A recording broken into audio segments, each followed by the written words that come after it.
And that is why I suggest to you that targets are a good thing. They're not bad or ugly, they're good if you... Right, we are live and ready to go. Hi, my name's Gordon D'Silva, and today we're talking about targets. Good, bad or ugly. Now, I don't know what your experience is with setting targets, achieving targets, even pursuing targets. You know, it's a bit of a Marmite type discussion. In the UK, we talk about Marmite being a love or hate thing. People either love it or they hate it. There's no in between ground. So it's a bit like that.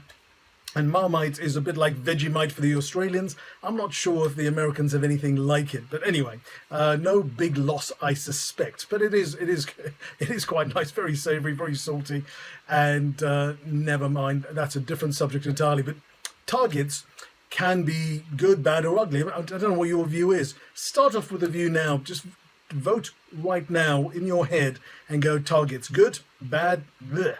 Yeah, and let me have a discussion with you for the next few minutes, and you can tell me whether you've changed your mind about targets. Okay, the first thing I know about targets is that 90% of small businesses, large businesses, completely different kettle of fish. Small businesses, 90% of them do not have targets.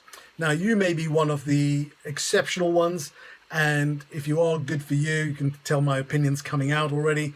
And if that's the case, you know, well done. But if you haven't got targets, you're in good company, or you're in large company. Whether it's good or not is we wait to see, right, at the end of this discussion. So most businesses don't have targets because, as far as they're concerned, the argument for not having targets, let's think about this. If you thought targets were really good, you know, if businesses thought targets were really good, would 90% of them not have targets? Probably not, right? If they thought they were really good and useful and would help them make more money and help them enjoy a better business, do you think they would have targets? Probably so. So either they don't understand the benefits of targets, or they have tried targets in some other form, in some other life, and they've gone, never have those again, right? It's a bit like me and timesheets. I run an accountancy business in the UK, and I haven't used timesheets for probably 35 years, because I don't believe time is a good way of billing clients, because the more inefficient I am, the more I would bill clients. How does that make any sense, right? It's got to be based on a value to the client, and that's a fixed cost. And I love fixed costs, and I love guarantees, as you'll see when as you get to know me more. So targets, you know, people may not like targets because of things that experiences they've had in the past. Maybe they worked in a corporate environment and they hated that feeling of being pressurized into targets. So that's one reason. The second reason may be they've never had a benefit of having targets and never really explored the benefits of having targets if it's run properly.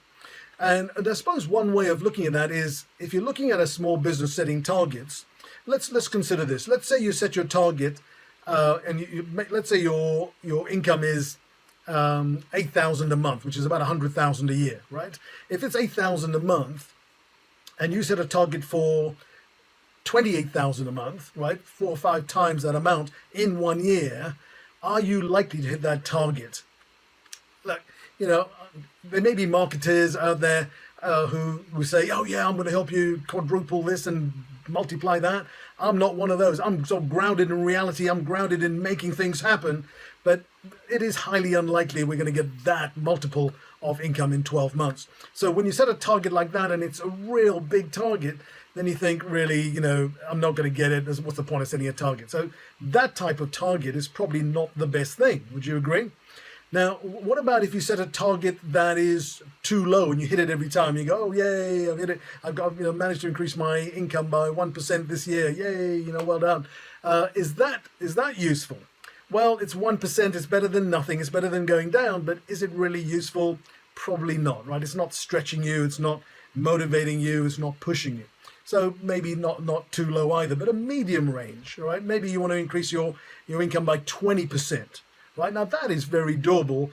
If you have never done these type of processes before in improving your business, 20% in year 1 is very, very doable. In year 2, probably 80 to 100% if you continue the process. And in the third year, Yeah, 100%. Depending on where you are in the scale, right? If you're making 10 million already, then of course temper it with where you are. But if you're a small business and you haven't been running it with business principles, then those sort of numbers are possible. So here is a situation where we might now not be setting good targets. Okay, so the third thing I want to look at is, what if we set targets and we don't hit them? Just say we set a realistic target and we set our target for 20% in this year, right? And we get up to 10%.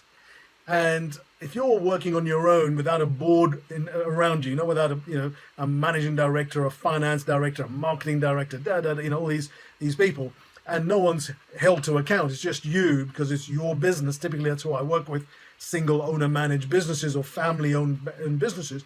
If that's you and you're working with a close friend or a family member, are you about to get on their soapbox and go, what is going on? Why are we at 10%, right? Well, for a start, that discussion should be held much earlier on, not at the end of the year. It should be held in quarter one, maybe even month 1, 2, 3, 4, 5, and so on, because you can break that target down. So it's not that useful. So what's the point of setting a target if you're not going to do something about it when you're not getting there, right? So therein is the third problem is, if you've got no one to report to, if no one's holding you to account, then the targets aren't useful. But now let's look at the alternative of having targets. Let's say you set a target for 20%. Let's assume you've got someone to report to, someone who's holding you to account to your targets, someone who's supporting you to get to your targets, and the target is set reasonably, all right? So let's assume that those things exist. And now you set a 20% target, and that may be something like, 2% per month, give or take, right? Some months, for example, in some industries, Christmas month is a very slow month. In some countries, like Australia, January is a very slow month. For some people, they all go to the beach, I understand. So it could be different things, right? So, but let's assume it's, 2% a month. Now, at the end of month one, what if you've grown 1%, right? Now, you have this meeting with somebody who's supporting you, and they're not going to go and beat you up. They're going to go, look, something didn't quite gel. What was our activity in that month? What did we say we were going to do that didn't work? What didn't we do that we said we were going to do? What did we do that didn't work? Or what did we not do enough of? Right? Did we carry on doing what was working? Did we, did everything go right, or did some part of the system of our business fail? We begin to examine that. Why did we miss our target by half? We've got 1%, we're aiming for 2%. We discuss it and we go, right, now we've learned something about that. We've learned a couple of things. One, we've learned that we can't just let it go and go, oh, well, we didn't quite get it. Let's see what happens next month. That's not the attitude. The attitude is learn from it and then apply the action into your business the next day, the next week, the next month.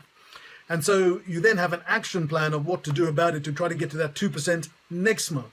Now, if on average you manage to get to 20%, you got in the year really well. But throughout the year, you are tracking where you've been. And you're looking at a whole range of metrics, a whole range of activities, a whole range of actions that you could do to make that happen. Does that make sense? And that is why I suggest to you that targets are a good thing. They're not bad or ugly. They're good if you do them right and you have the right support team around you. Now, if you'd like to know more about how I work with clients in my business and how I help them achieve targets, how I support them, how I help them identify what to do next to try to improve their income on a consistent basis with less time. I'm not interested in you working hard. You probably work hard enough as it is. Then why not just book a call with me? Just click the button, book a call, and you and I will have a 10-minute chat to see if I can give you some insights into your business. And then if a longer call is required to sort of really go into the strategies you have, completely free. I'm looking to talk to business owners this month, and I'd love to add you to my list. Does that make sense? All right, this is Gordon wishing you well. You take care. Goodbye. Book on that call, by the way. Book on that call.